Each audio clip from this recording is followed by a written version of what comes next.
The Prime Minister's return to the imperial order was probably the last thing we expected to be reporting on today. Tony Abbott's reintroduction of knights and dames brings the Queen back into the centre of Australia's highest order.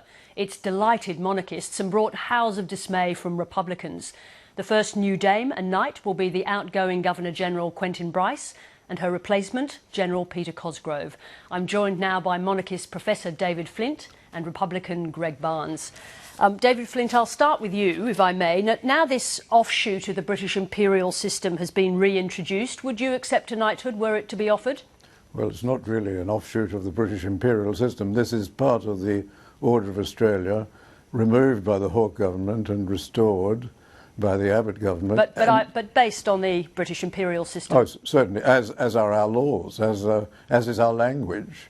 We are in many ways derivative of an English-speaking society, as is the United States. And would you accept the order were it offered? Well, you put me. If my sovereign offered me an honour, I would accept that honour. Greg Barnes, I'll go to you. Now, Malcolm Turnbull, probably the country's most famous Republican, has said that Republicans actually shouldn't leave any sleep over this tonight. Are you sanguine like Malcolm Turnbull, or is your blood up?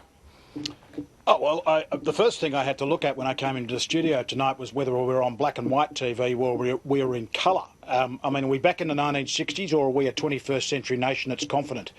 I know Malcolm would disapprove of this move. I know Andrew Robb and other Republicans in the Liberal Party would disapprove of this move because it's juvenile.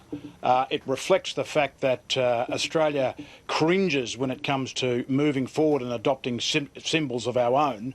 And it's a bit like the return by silks around Australia in the profession. I'm in law, going back to QC. What is it about this country that we continually want to hang on to the baubles and trinkets of an empire in decline instead of looking at moving forward? I mean, now I'm going to have to interrupt you there because juvenile baubles and trinkets. I have to let Professor Flint have his say about that. Do these honours have real meaning to you, or are they, as Greg Barnes says, mere decorations? They're a recognition of people who have achieved great things. They've been something we've had here in this country since its foundation, since its settlement, and it's something which is replicated in many republics. The French Republic, for example, offers knighthoods, as does the Italian Republic. It's not something restricted to monarchies. It's not childish. It is proper and appropriate that we recognise people who've achieved a lot. And I would have suggested, and I did suggest at the time, that after the liberation of Timor, in which he played such a significant role, General Cosgrove should have been knighted then. Greg Barnes, were you surprised that that Quentin Bryce acceded to this extension of the honours system, given that she's someone who's spoken of a potential future Australian head of state? Well, it's always disappointing when people seem to put honours and the need for honours either before their name or after their name ahead of personal principle. I thought Quentin Bryce was a person of commitment and a person of intellectual commitment to Australia having its own head of state instead of to having the British monarchy. But unfortunately, she may have succumbed. But that's the problem with these sorts of knighthoods. I mean, I see my old friend David Flint said he'd take one. I thought, earlier tonight, I thought old Flinty would love one of these knighthoods. He'd love it. And I mean, it's people who are sort of scared of moving into the future. They're scared of an Australia which stands on its own 2 feet. That want to, they want to revert back to this silly order, just like QCs. I mean, when will this country grow up? The Americans grew up in 1776 and have done extremely well without it. By the way, we've done extremely well since 1986 without having knighthoods. I haven't noticed the economy floundering. I haven't noticed that people don't feel that they're special when they get an AO. It's absurd, but it does reflect one thing, that Tony Abbott is obsessed with being Anglophilic. He's obsessed with it. Professor Flint, I'm going to have to go back to you there. That's an extraordinary attack on something that you hold very dear. Do you understand, though, why it is that Tony Abbott has introduced this move at this stage? He's introduced it because this is the sort of thing that was awarded to the greatest general in the First World War. General Monash was knighted on the battlefield by the King himself. Dame Nellie Melba was made a dame. Donald Bradman received a knighthood. This is the thing which, in our tradition and in our history, is the appropriate recognition. This is part of our tradition. This is part of being Australian. and this should continue. The suspension of this was an aberration. It was in anticipation of a decision being made in 1999 to become a politicians' republic. The people overwhelmingly decided that they would remain a crowned republic.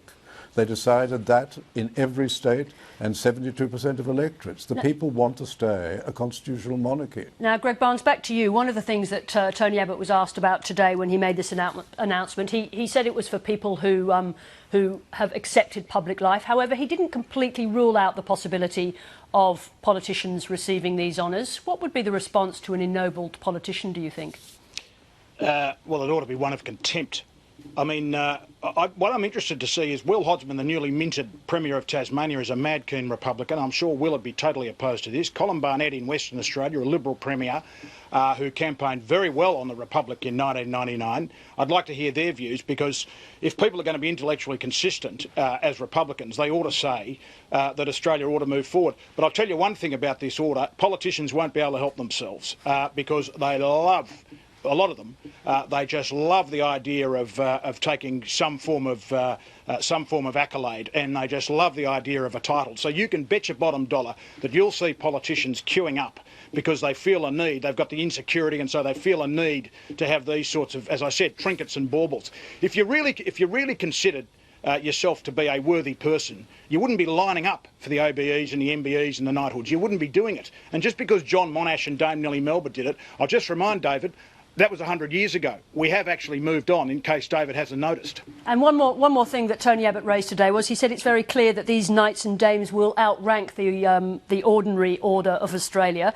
We've all seen a bit of Downton Abbey. Aren't the existing AOs tonight going to be feeling a bit second class? Well, of course they are. Not only that, we've got a week where you're allowed to be a bigot as well as being a knight. Let me give that to David Flint as well, if I may. Well, I think they will understand that the three-level order of Australia is deficient in being a three-level order.